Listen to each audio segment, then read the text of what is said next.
This is what I'm talking about. The GMC Sierra 3500 Ellison transmission got a fuel issue.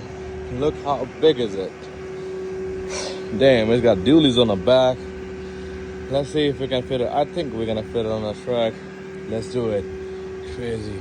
I got a damage on this side. Crank, no start.